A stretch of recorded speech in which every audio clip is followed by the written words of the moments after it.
আমি বলছি কারণ শ্যামাপ্রসাদজি সারা ভারতবর্ষে অখণ্ডতা রক্ষা করার জন্য তিনি আত্মবলিদান দিয়েছেন। তার যে লড়াই, তার লড়াইয়ের জন্য আজকে পশ্চিমবঙ্গে আমরা যেখানে বসবাস করছি সেখানে রয়েছে ভারতবর্ষের সামনে। যদি শ্যামাপ্রসাদ মুখার্জি পৃথিবীতে না আসতো তাহলে আমাদের এই পশ্চিমবঙ্গের কুচবিহার থেকে বঙ্গোপসাগর থেকে শুরু করে বিস্তীর্ণ এত বড় এলাকাটা আজকে পূর্ব পাকিস্তান মানে বাংলাদেশের সঙ্গে থাকতো। এটাই ভারত ব্রিটিশ সরকারকে এইভাবেই ভাগ করেছিল, অর্থাৎ পূর্ব পাকিস্তান আর হচ্ছে বাংলাদেশ আর পূর্ব পাকিস্তান, যেটাকে আমরা বলি পূর্ব পাকিস্তান আর ভারতবর্ষ একটা ভাগ করেছিল। তারপর 72 সালে ঘটনা আমরা জানি। তো এই যে ঘটনা তারা করেছিল ব্রিটিশ সরকার, অর্থাৎ ডিভাইডেড পলিসি কেন করেছিল? কারণ আমরা জানি ধর্মের ভিত্তিতে পশ্চিমবঙ্গকে ফেলেছিল পূর্ববঙ্গের সঙ্গে মানে বাংলাদেশের সঙ্গে।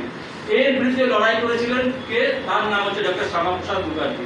আমরা জানি যে 20 জুন কিছুদিন আগেই চলে গেল 20 জুন তারকেশ্বর সালের প্রধানমন্ত্রী নরেন্দ্র মোদী এসেছিলেন সেই ঐতিহাসিক পশ্চিমবঙ্গ দিবস পালন করার জন্য। হঠাৎ পশ্চিমবঙ্গ দিবস আগে পয়লা জানুয়ারি পয়লা বৈশাখ পালন করা হচ্ছে একটা সরকার, বর্তমান সরকার কেন হঠাৎ এই 20 জুন পালন করতে শুরু করলো? কারণ এই 20 জুন হচ্ছে একটা পশ্চিমবঙ্গের ইতিহাসে, ভারতবর্ষের ইতিহাসে, অখণ্ডতার ইতিহাসে একটা ঐতিহাসিক দিন।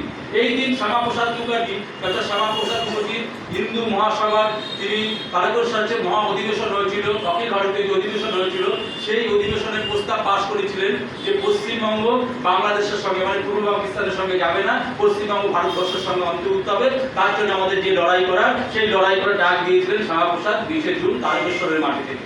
সেই ঐতিহাসিক তারকেশ্বর মাটির জন্য আমরা জানি যে উদ্বোধন হয়েছিল সারা পশ্চিমবঙ্গ সেদিন পশ্চিমবঙ্গ বাঁচাও দিবস বা পশ্চিমবঙ্গ দিবস আমরা পালন করেছিলাম। যদি এটা না হতো শ্যামাপ্রসাদ সেই দিন তারকেশ্বরের বুকে ঐতিহাসিক বাবা তারকনাথের মাটিতে যদি তিনি আন্দোলন না করতেন, প্রতিবাদী কণ্ঠ না করতেন, তাহলে আমরা আজকে কোথায় থাকতাম? আমরা থাকতাম পূর্ব পাকিস্তান মানে আজকের দিনে বাংলাদেশে থাকতে পারতাম। কেন আমি বাংলাদেশের বারবার কথাটা বাংলাদেশের কথা বলছি? কারণ বাংলাদেশের কি পরিস্থিতি আপনারা আমরা সবাই ভালো করে জানি। ওখানে সাধুদেরকে জেলের মধ্যে পুরে রাখা হয়। একটা সাধু কি হবে? রাষ্ট্রপ্রধান হবে, বাংলাদেশের প্রধানমন্ত্রী হবে। একজন সাধু যাকে অ্যারেস্ট করে রাখা হচ্ছে সে কি প্রতিদিন রাষ্ট্রপতি ওখানে হবে? ওই দেশের সুপ্রিম কোর্টের বিচারপতি হবে? কি হবে? সে তো সমস্ত কিছু ত্যাগ করছে। তাহলে কেন তাকে ওইখানে জেলে বাংলাদেশের জেলে কারাগারে আটকে রাখা হচ্ছে? কারণ তার অপরাধ কি? একটাই অপরাধ, সে জন্মেছে যখন সে হিন্দু হয়ে জন্মগ্রহণ করেছে। স্বামী বিবেকানন্দ যেটা বলেছেন যে আমি হিন্দু বলতে গর্ববোধ করি, তিনি সেটা ওখানে জোর গলায় বলতেন যে আমি হিন্দু বলতে গর্ববোধ করি। তো বাংলাদেশের মাটিতে আজকে একজন হিন্দু থাকলে তাকে জেলে পুড়তে হবে, আর বাকি কত হাজার হাজার লাখো লাখো লোক কয়েকজন মানুষকে মেরে গাছেতে ঝুলিয়ে দেওয়া হয়েছিল। এবং বাংলাদেশে যারা যান তাদের অভিজ্ঞতা আছে, ওখানে যদি কোনো হিন্দু যায় তাকে জিজ্ঞেস করা হয় পাসপোর্ট নিয়ে এসছো, ভিসা নিয়ে এসছো, কি করতে এসছো? আমরা যদি এখানে অন্য সম্প্রদায় খ্রিস্টান, বৌদ্ধ, জৈন, শিখ, পার্সিক তাদেরকে আমরা যখন দেখি তখন আমরা কি বলি যে আপনি পাসপোর্ট নিয়ে এসেছেন, আপনি কোথা থেকে এসেছেন, আপনি কেন ভারতবর্ষে এসেছেন, কেন পশ্চিমবঙ্গে এসেছেন, আপনি কি উর্দু ভাষায় কথা বলেন, আপনি কি বাংলা ভাষায় কথা বলেন, আপনি হিন্দি ভাষায় কথা বলেন? আমরা কখনো এই মানসিকতা আমরা নিই না। কিন্তু বাংলাদেশে যান, বাংলাদেশে কোনো হিন্দু যে বাংলায় কথা বলবে, হিন্দু দেখলেই তাকে জিজ্ঞেস করা হয় আপনি পাসপোর্ট নিয়ে এসেছেন কিনা, ভিসা নিয়ে এসেছেন কিনা। এইটার আজকে বাংলাদেশের পরিস্থিতি আমার থেকে আপনারা ভালো করে জানেন। কিন্তু আমি যদি বলি কিছুদিন আগে পশ্চিমবঙ্গের পরিস্থিতি কি ছিল, আজকে মুর্শিদাবাদের কথা ভাবুন, একটা বাবা আর ছেলে মানে প্রতিমা তৈরি করে, তাদের অপরাধ কি? তারা হিন্দু প্রতিমা তৈরি করে, তার জন্য তাদেরকে নৃশংসভাবে মেরে ফেলা হলো। মালদার কি পরিস্থিতি আছে আপনারা জানেন। কিন্তু শ্যামাপ্রসাদ মুখার্জি আজকে বাংলাটাকে আমাদের পশ্চিমবঙ্গের মধ্যে আনতে যে বিরল প্রয়াস করেছেন, তার জন্য আমরা আজকে তাকে স্মরণ করছি।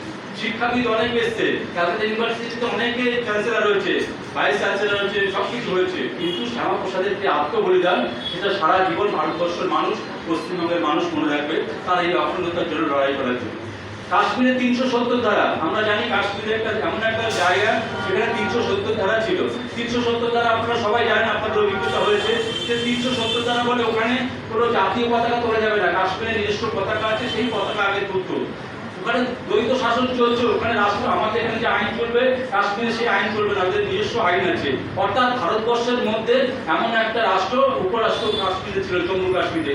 সেই যে 370 ধারা, সেই 370 ধারা বাতিলের জন্য ভারতবর্ষের অখণ্ডতার জন্য যে লড়াই করেছিলেন, যে আত্মত্যাগ করেছিলেন, তার নাম হচ্ছে ডক্টর শ্যামাপ্রসাদ মুখার্জি। আমরা জানি অটল বিহারী বাজপেয়ী তার সহকারী ছিলেন, মানে পিএ ছিলেন শ্যামাপ্রসাদ মুখার্জি। যে আন্দোলনের সময় কাশ্মীরে তিনিও গেছিলেন। তাকে জওহরলাল নেহরু সরকার নৃশংসভাবে কারাগারে রেখে দেওয়া হয়েছিল, বেআইনিভাবে, অন্যায়ভাবে, ইলিগালভাবে তাকে আটকে রেখে তাকে বিষ প্রয়োগ করে বা যে কোনোভাবে তাকে মেরে ফেলা হয়েছিল। কারণ কি, তার সারা ভারতবর্ষ তখন উত্তাল হয়ে গেছিল যে শ্যামাপ্রসাদ মুখার্জি, ডক্টর শ্যামাপ্রসাদ মুখার্জি ভারতবর্ষের অখণ্ডতার জন্য, জম্মু কাশ্মীরে ভারতবর্ষ রাখার জন্য তিনি আজকে আন্দোলন করছেন। এমনকি তার দেহ পর্যন্ত, মৃতদেহ পর্যন্ত আজকে পশ্চিমবঙ্গে আনতে দেওয়া হয়নি, ওখানে পুড়িয়ে দেওয়া হয়েছিল। কিসের আসতো? কারণ সেই সময় যদি পশ্চিমবঙ্গে শ্যামাপ্রসাদ মুখার্জির দেহ আসতো, সারা বাংলা উত্তাল হয়ে যেত। তো এই হচ্ছে শ্যামাপ্রসাদ মুখার্জি। এমন একজন ব্যক্তি, শ্যামাপ্রসাদ মুখার্জি মাত্র 33 বছর বয়স, সেই 33 বছর বয়সে তিনি ক্যালকাটা ইউনিভার্সিটির ভাইস চ্যান্সেলর হয়েছিলেন। আজকে ভাবতে অবাক লাগে যে অনেকের এত অল্প বয়সে পড়াশোনা শেষ করতে পারে না, কিন্তু তার মতো সারা ভারতবর্ষের মধ্যে এত অল্প বয়সে একটি ভাইস চ্যান্সেলর তিনি হয়েছিলেন। তো তার যে শিক্ষাবিদ, তার যে রাজনৈতিক দূরদর্শিতা, তো সারা জীবন বাংলায় আমরা মনে রাখবো। তাই আজকে আমরা সারা ভারতবর্ষের সঙ্গে সঙ্গে পশ্চিমবঙ্গবাসীও আজকে শ্যামাপ্রসাদ মুখার্জিকে স্মরণ করছি। এবং শ্যামাপ্রসাদ মুখার্জি যতদিন চন্দ্র সূর্য উঠবে, দিন রাত্রি হবে, জোয়ার ভাটা আসবে, পশ্চিমবঙ্গের মানুষ এই ডক্টর শ্যামাপ্রসাদ মুখার্জিকে মনে রাখবে এই কারণের জন্যই যে তিনি অখণ্ডতার জন্য আত্মবলিদান দিয়েছিলেন।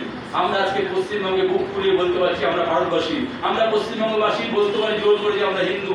আজকে আমরা ধর্মচারণ করতে পারছি, আমরা বিভিন্ন কার্যকলাপ করতে পারছি। তো শ্যামাপ্রসাদ মুখার্জি না থাকলে সেটা হতো না। কেন আমি এই কথা বলছিলাম যে আমাদের প্রাক্তন মুখ্যমন্ত্রী আপনারা দেখেছেন, যখন সেই প্রাক্তন মুখার্জি যখন তিনি কি করছেন, ভোট করে তিনি শপথ নিতে যাচ্ছেন। আজকে জানি পশ্চিমবঙ্গের কি অবস্থা চলে গেছিল, কিন্তু আজকে শ্যামাপ্রসাদের আদর্শ উদ্বুদ্ধ হয়ে সমস্ত ব্যক্তিদের লড়াই করে কিন্তু আমরা আজকে ভারতবর্ষকে, পশ্চিমবঙ্গকে বাঁচাতে পেরেছি। নাহলে যদি সরকার পরিবর্তন না হতো, পশ্চিমবঙ্গকে আর পশ্চিমবঙ্গ থাকতো না, পশ্চিম বাংলাদেশ বা পূর্ব বাংলাদেশ কিন্তু রূপান্তরিত হতো। এর জন্য শ্যামাপ্রসাদের যে চিন্তাধারা, শ্যামাপ্রসাদের যে আদর্শ, এগুলো আমাদেরকে বুঝতে হবে।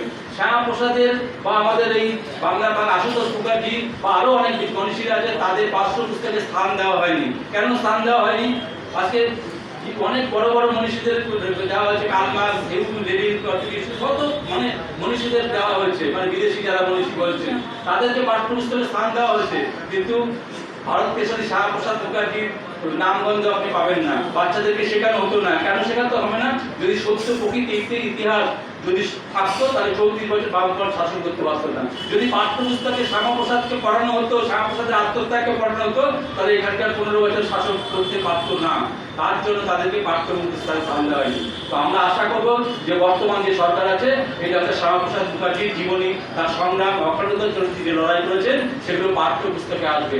এই বলে আমি সকলকে ধন্যবাদ জানাচ্ছি, আমি অভিনন্দন জানাচ্ছি, আপনাদেরকেও অভিনন্দন জানাচ্ছি যে আজকে এই দুর্যোগের মধ্যেও সবাই আপনারা এসেছেন এবং ভারতীয় গণকল্যাণ সমিতি আমাদের সবার যে উদ্যোগ, সেই দীক্ষিত দাও আপনাদের যে করেছে, উদ্যোগ নিয়ে সবাইকে ডেকেছে এবং সবাই এসেছেন, বয়স্করা এসেছেন, দিদিরাও ভালো গান করছেন, তাদের জন্য সকলকে ধন্যবাদ জানাচ্ছি, নমস্কার জানাচ্ছি। জয় হিন্দ, বন্দে মাতরম, ভারত মাতা কি জয়।